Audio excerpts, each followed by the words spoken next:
Hello everyone, আমি প্রিয়াশা। গতকাল ছিল আমাদের একটা জন্মদিন বাড়ি, সেখানেই চলে গিয়েছিলাম। যেহেতু পাশের বাড়ি আর দুপুরবেলাতেই নিমন্ত্রণ ছিল, খুব একটা বেশি সাজুগুজু করিনি। বাড়ির প্রত্যেকেরই নিমন্ত্রণ ছিল। সব থেকে বেশি উৎসাহ ছিল আমার পুকুর।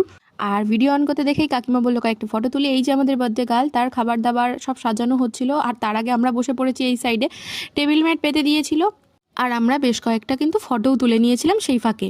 আমাদের খেতে খেতে বেশ খানিকটা দেরি হয়েছিল, তাই অপেক্ষা করছিলাম, কারণ ছেলেটার খিদে পেয়ে গেছিলো। প্রথমেই দিয়েছিল প্লেট, তারপরে দিয়েছিল জল, তারপরেই পাতে পড়লো চিকেন সাটে, আর তার সাথে দেওয়া হয়েছিল স্যালাড। স্যালাডের মধ্যে ওই পেঁয়াজ শসা যা থাকে সেটাই ছিল।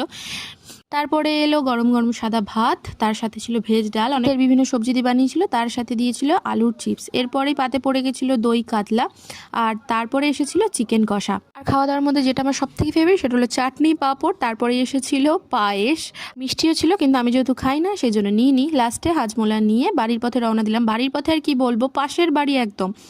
তাই একটুখানি গল্প করতে করতে, কাকিমার সাথে একটু মজা করতে করতে ফিরছি বাড়ির পথে। বাড়ি এসে বেশ কয়েকটা ফটো তুলেছিলাম। আজকের গল্প এতটুকুই। সবাই ভালো থাকবেন, টাটা।